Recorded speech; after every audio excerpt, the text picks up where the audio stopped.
ನಮಸ್ಕೃತ್ಯ ನರಂ ಚೈವ ನರೋತ್ತಮಂ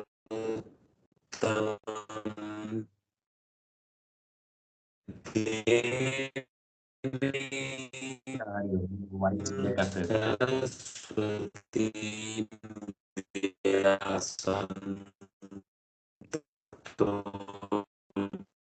ಜಯಮುದೀರಯೇ.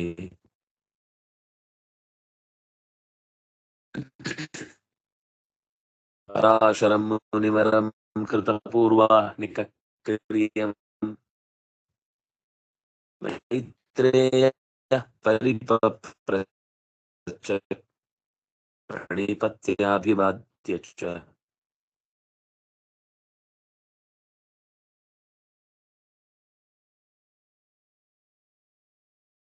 ಅವರವರ ಕರ್ತವ್ಯದ ಮೂಲಕ ಉತ್ತಮ ಲೋಕಗಳನ್ನ ಪಡೀತಾರೆ ಅನ್ನೋದನ್ನ ಹಿಂದೆ ಹೇಳಿದ್ರು. ಯಾರು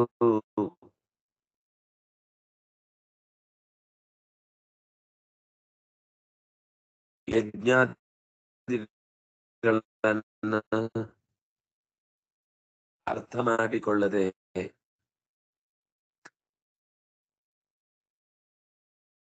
ಅದರ ವೈಶಿಷ್ಟ್ಯವನ್ನ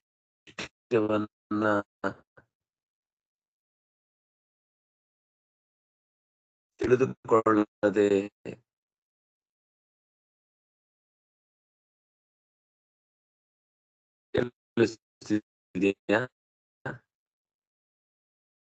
ಸರ್ ವಾಯ್ಸ್ ಬ್ರೇಕ್ ಆಗಿ ಕೇಳಿಸುತ್ತೆ, ಬ್ರೇಕ್ ಆಗಿ ಕೇಳಿಸುತ್ತೆ ಸರ್.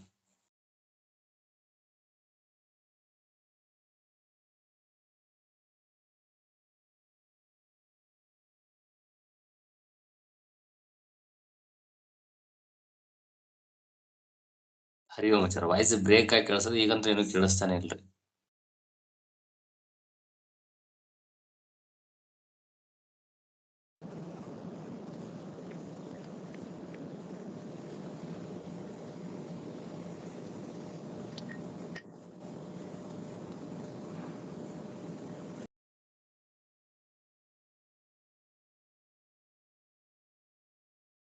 ಏವಂ ಸೃಷ್ಟಾನಿ ಭೂತಾನಿ ಸ್ಥಾವರಾಣಿ ಚರಾಣಿ ಚ ಯದಾಸ್ಯತಾಃ ಪ್ರಜಾಃ ಸರ್ವಾಃ ನ ವ್ಯವರ್ಧಂತ ಧೀಮತಃ. ಚರಾಚರ ಪ್ರಾಣಿಗಳ ಸೃಷ್ಟಿ ಏನೋ ಆಯ್ತು, ಆದ್ರೆ ಆ ಸಂತತಿ ಮುಂದುವರಿಬೇಕಲ್ವಾ. 7ನೇ ಅಧ್ಯಾಯ ಶುರು. ಅದಕ್ಕಾಗಿ ಭಗವಂತ ಚತುರ್ಮುಖನಲ್ಲಿ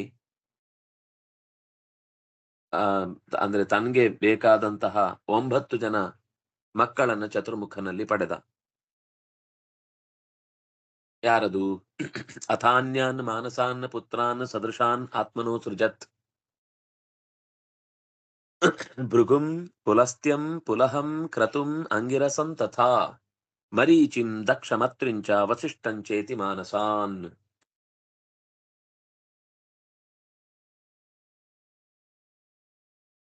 ಚತುರ್ಮುಖನಿಗೆ ಮಾನಸ ಪುತ್ರರು ಇವರಿಷ್ಟು ಜನ: ಭೃಗು, ಪುಲಸ್ತ್ಯ, ಪುಲಹ, ಕ್ರತು, ಅಂಗಿರಸ್, ಮರೀಚಿ, ದಕ್ಷ, ಅತ್ರಿ ಮತ್ತು ವಸಿಷ್ಠ. ಇವರಿಷ್ಟು ಜನ ನವಬ್ರಹ್ಮಾಣ ಏವೈತೆ. ಇವರೆಲ್ಲ ಸಾಮಾನ್ಯರಲ್ಲ, ಇವರಿಗೆ ಪ್ರಜಾಪತಿಗಳು ಅಂತಾನೆ ಹೆಸರು. ನವಬ್ರಹ್ಮ ನವಪ್ರಜಾಪತಯ ಅಂತಾನೆ ಅವರನ್ನ ಕರೀತಾರೆ. ನವಬ್ರಹ್ಮಾಣ ಇತ್ಯೇತೆ ಪುರಾಣೇ ನಿಶ್ಚಯಂಗತಾಃ ಖ್ಯಾತಿಂ ಭೂತಿಂಚ ಸಂಭೂತಿಂ ಕ್ಷಮಾಂ ಪ್ರೀತಿಂ ತಥೈವ ಚ ಸನ್ನತಿಂಚ ತಥೈವಾಗ್ರ್ಯಾಂ ಅನಸೂಯಾಮಥಾ ಪರಾಂ ಪ್ರಸೂತಿಂಚ ತತಃ ಸೃಷ್ಟ್ವಾ ತೇಷಾಂ ಬ್ರಹ್ಮ ಮಹಾತ್ಮನಾಂ ಪತ್ನ್ಯೋ ಭವಂತು ಭವತಾಮಿತ್ಯುಕ್ತ್ವಾ ಭಗವಾನ್ ವಿಭುಃ. ಇಷ್ಟು ಜನ ಸೃಷ್ಟಿ ಆದ್ಮೇಲೆ ಅವರಿಗೆ ಮತ್ತೆ ಮಡದಿಯರು ಬೇಕಲ್ವಾ, ಅವರನ್ನು ಸೃಷ್ಟಿ ಮಾಡಿದ. ಭೃಗುವಿಗೆ ಖ್ಯಾತಿ, ಪುಲಸ್ತ್ಯರಿಗೆ ಪ್ರೀತಿ, ಪುಲಹರಿಗೆ ಕ್ಷಮ, ಕ್ರತುವಿಗೆ ಸನ್ನತಿ, ಅಂಗಿರಸಿಗೆ ಭೂತಿ, ಮರೀಚಿಗಳಿಗೆ ಸಂಭೂತಿ, ದಕ್ಷನಿಗೆ ಪ್ರಸೂತಿ, ಅತ್ರಿಗಳಿಗೆ ಅನಸೂಯ, ವಸಿಷ್ಠರಿಗೆ ಊರ್ಜಾ. ಒಬ್ಳು ಅರುಂಧತಿ ಅಂತಿದ್ದಾಳೆ. ಇಲ್ಲಿ ಊರ್ಜಾ ಅನ್ನುವ 9 ಮಂದಿ ಸ್ತ್ರೀಯರನ್ನ ಚತುರ್ಮುಖ ಸೃಷ್ಟಿ ಮಾಡಿ, ಇವರು ನಿಮ್ಮ ಅರ್ಧಾಂಗಿನಿಯರು, ಇವರೆಲ್ಲ ಪತ್ನ್ಯೋ ಭವಂತು ಭವತಾಂ ಇತ್ಯುಕ್ತ ಭಗವಾನ್ ವಿಭು. ಅವರ ಬೆಳವಣಿಗೆಗೆ ಬೇಕಾದ, ಅಂದ್ರೆ ತಾನಿಷ್ಟು ಸೃಷ್ಟಿ ಮಾಡಿದ್ಮೇಲೆ ಅದು ಮುಂದುವರಿಲಿಕ್ಕೋಸ್ಕರ ಇದೆಲ್ಲ ಬೇಕು ಅಂತ ಋಷಿಗಳಿಗೆ ದಾಂಪತ್ಯದ ಸೌಖ್ಯವನ್ನ ಒಡ್ಡಿದ. ಸನಕ ಸನಂದನ ಮೊದಲಾದಂತಹ ಕೆಲವು ಸೃಷ್ಟಿ ಆಗಿತ್ತಲ್ಲ ಪೂರ್ವದಲ್ಲಿ. ಸನಂದನಾದಯೋ ಯೇ ಚ ಪೂರ್ವಂ ಸೃಷ್ಟಾಸ್ತು ವೇಧಸ. ಪೂರ್ವಂ ವೇಧಸ ಸನಂದಾದಯ ಸೃಷ್ಟಾ. ಸನಂದನಾದಿಗಳನ್ನ ಮೊದಲು ಸೃಷ್ಟಿ ಮಾಡಿದ್ದ. ನತೇ ತೇ ಶ್ವಸಜ್ಜಂತ ನಿರಪೇಕ್ಷಾ ಪ್ರಜಾ ಪ್ರತಿ ಸರ್ವೇ ತೇ ಯೋಗಿನೋ ಜಾತಾ ವೀತರಾಗ ವಿಮತ್ಸರಾ. ಆದ್ರೆ ಚತುರ್ಮುಖನ ಸೃಷ್ಟಿಯ ಮುಂದುವರಿಕೆಯ ಮಹಾಕಾರ್ಯಕ್ಕೆ ಇವ್ರ ಕೈ ಜೋಡಿಸ್ಲಿಲ್ಲ. ಯಾಕೋ ಅವರಿಗೆ ಇದೆಲ್ಲ ಬೇಡ ಅನ್ನಿಸ್ತು. ಅವರನ್ನು ಯಾರು ಬೈಲಿಲ್ಲ. ನೀವ್ಯಾಕೆ ಸೃಷ್ಟಿ ಮಾಡಲ್ಲ, ನಿಮ್ಗೆ ಮದುವೆ ಆಗದೆ ಇದ್ರೆ ಅನರ್ಥ ಅನ್ಲಿಲ್ಲ. ಬಿಟ್ಬಿಟ್ರು ಅವರನ್ನ. ಪ್ರಜಾ ಸೃಷ್ಟಿಯಲ್ಲಿ ಅವರು ವಿರಕ್ತರಾಗಿದ್ರು. ಆದ್ರೆ ಇನ್ನೊಂದು ದಾರಿಯಲ್ಲಿ ಗಟ್ಟಿ ಹಿಡಿದಿದ್ರು. ಕೆಲವೊಂದ್ ಸರ್ತಿ ನಮ್ಮಲ್ಲಿ ಮದುವೆಗೆ ಹೆದರಿ ಅನೇಕ ಜನ ಗಂಡಸರು ಹೆಂಗಸರು ಬೇಡ ಅಂತ ಬಿಡುತ್ತಾರೆ. ಬೇಡ ಅಂತ ಬಿಡುವುದು ಅಲ್ಲಿಯ ಕಷ್ಟಕ್ಕೆ ಹೆದರಿ ಅಂತ ಆದ್ರೆ ಅದಕ್ಕೆ ಅರ್ಥ ಇಲ್ಲ ಅಂತ ಅಷ್ಟೇ ತಾತ್ಪರ್ಯ.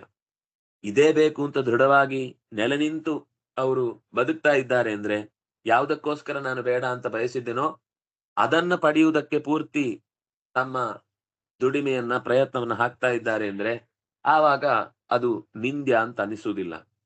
ಪ್ರಜಾ ಸೃಷ್ಟಿಯಲ್ಲಿ ಅವರು ವಿರಕ್ತರಾಗಿದ್ರು. ಆದ್ರೆ ಯೋಗದ ದಾರಿಯಲ್ಲಿ ಗಟ್ಟಿ ನೆಲೆಸಿದ್ರು.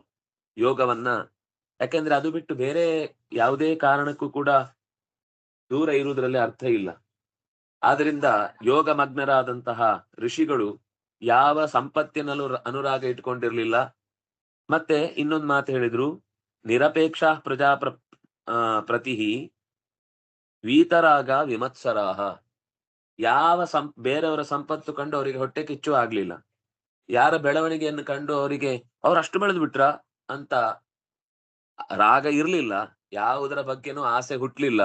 ಇಷ್ಟು ಸಂಪಾದಿಸಿ ಅಷ್ಟು ಮಾಡಬೇಕು ಅಥವಾ ಇಷ್ಟು ಕಟ್ಟಿ ಇಷ್ಟು ಜನರಿಗೆ ತೋರಿಸ್ಬೇಕು ಅನ್ನುವ ಯಾವ ಸಂಪಾದನೆ ಯೋಚನೆ ಇರಲಿಲ್ಲ. ಮತ್ತೆ ಯಾರಾದ್ರೂ ಸಂಪಾದಿಸಿದ್ದಾರೆ ಅನ್ನೋದರ ಬಗ್ಗೆ ಕಿಚ್ಚು ಅವರಿಗೆ ಕಾಣ್ಲಿಲ್ಲ. ಹೀಗೆ ತನ್ನ ಮಕ್ಕಳು ಸೃಷ್ಟಿ ಕಾರ್ಯದಲ್ಲಿ ವಿರಕ್ತರಾಗಿರುವುದನ್ನ ಕಂಡು ಸ್ವಲ್ಪ ಕೋಪ ಬಂತು ಚತುರ್ಮುಖನಿಗೆ. ಅಲ್ಲಿ ಆ ಮಾತು, ತೇಷ್ವೇವಂ ನಿರಪೇಕ್ಷೇಷು ಲೋಕಸೃಷ್ಟೌ ಮಹಾತ್ಮನ ಬ್ರಹ್ಮಣೋಭೂತ್ ಮಹಾನ್ ಕ್ರೋಧ. ಎಂತ ಕ್ರೋಧ ಗೊತ್ತಾ? ತ್ರೈಲೋಕ್ಯ ದಹನ ಕ್ಷಮ. 3 ಲೋಕಗಳನ್ನ ಕ್ಷಣಮಾತ್ರದಲ್ಲಿ ಸುಟ್ಟು ಬಿಡಬಹುದಾದ ಮಹಾಕೋಪ ಒಂದು ಚತುರ್ಮುಖನಲ್ಲಿ ಮೂಡಿ ಬಂತು. ಆದ್ರೆ ಅವನ ಕೋಪವು ಒಂದು ಸೃಷ್ಟಿಯ ಪ್ರಮುಖವಾದ ಚಿತ್ರಣವೇ ಆಗಿರುತ್ತೆ. ತಸ್ಯ ಕ್ರೋಧೋ ಸಮುದ್ಭೂತ ಜ್ವಾಲಾಮಾಲ ಪ್ರದೀಪಿತಂ ಬ್ರಹ್ಮಣೋಭೂತ್ ತದಾ ಬ್ರಹ್ಮನ್ ತ್ರೈಲೋಕ್ಯಮಖಿಲಂಕಿಲ ಭೃಕುಟಿ ಕುಟಿಲಾತ್ ತಸ್ಯ ಲಲಾಟಾತ್ ಕ್ರೋಧದೀಪಿತಾತ್ ಸಮುತ್ಪನ್ನಸ್ತದಾ ರುದ್ರೋ ಮಧ್ಯಾಹ್ನಾರ್ಕ ಸಮಪ್ರಭ. ಕೋಪ ಬಂತು. ಸೃಷ್ಟಿಗೆ ಪ್ರಯತ್ನ ಮಾಡ್ಲಿಲ್ಲ, ನೀವು ನನಗೆ ಸಹಕಾರ ಕೊಡ್ಲಿಲ್ಲ ಅಂತ ಸಿಟ್ಟು ಬಂತು. ಆದ್ರೆ ಸಿಟ್ಟು ತನಕಾದಿಗಳನ್ನು ಸುಡ್ಲಿಲ್ಲ. ಮತ್ತೇನ್ ಮಾಡಿತು ಅಂದ್ರೆ,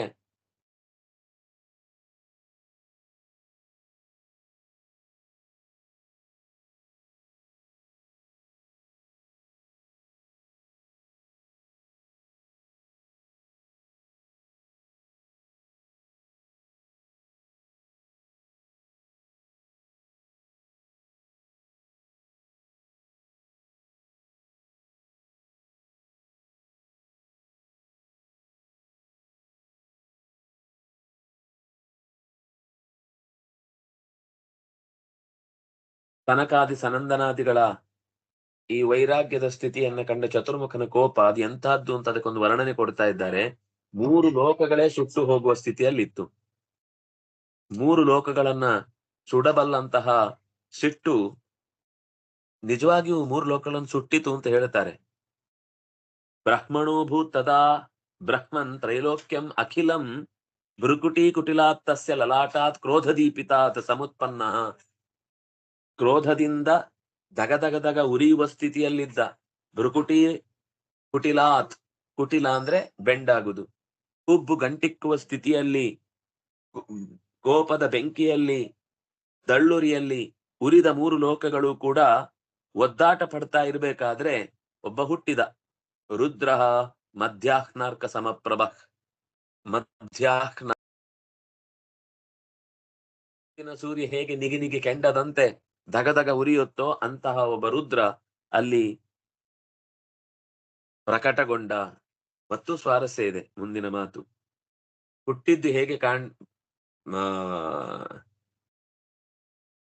ಹೇಗಿತ್ತು ಅಂತಂದ್ರೆ ಅರ್ಧನಾರಿ ನರವಪುಹು ಪ್ರಚಂಡೋಗ್ರ ಶರೀರವಾನ್ ವಿಭಜಾತ್ಮಾನಮಿತ್ಯುಕ್ತ್ವಾ ಬ್ರಹ್ಮಾಚಾಂತರ್ಧತೆ ತತ.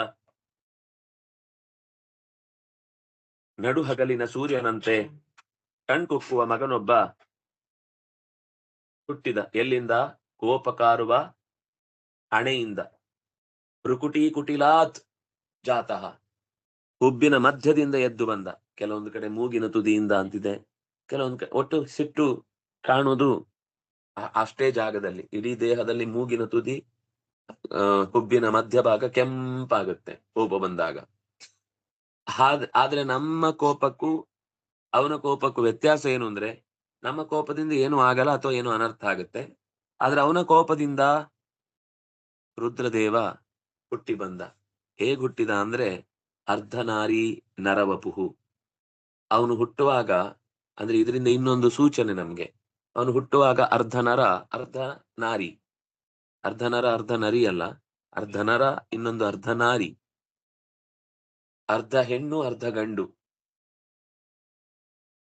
ಯಾವಾಗ್ಲೂ ಈ ದೇವತೆಗಳಲ್ಲಿ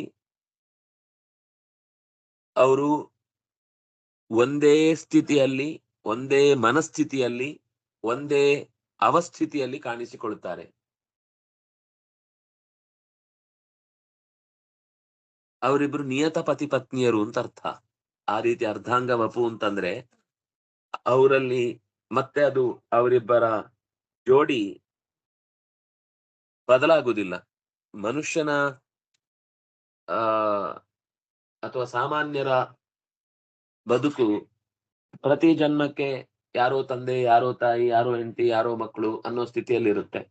ಆದ್ರೆ ದೇವತೆಗಳಲ್ಲಿ ಆ ಒಂದು ಸೃಷ್ಟಿಯ ಇಡೀ ಅದೇ ಗಣಪತಿ, ಅದೇ ಸ್ಕಂದ, ಅವರೇ ಇಬ್ರು ಮಕ್ಕಳು. ಅದೇ ಪಾರ್ವತಿ, ಅದೇ ಶಿವ, ಅದೇ ದಂಪತಿಗಳು. ನಮ್ಗಿದೆಲ್ಲ ಬೋರ್ ಸಂಗತಿಗಳನ್ನ ನೋಡಿ ನೋಡಿ ಹೇಗಿರ್ತಾರೆ ಅಂತ ಅನ್ನಿಸ್ಬಹುದು. ಆದ್ರೆ ಅವರಲ್ಲಿ ಅಂಥದ್ದೊಂದು ಅಗಾಧವಾದ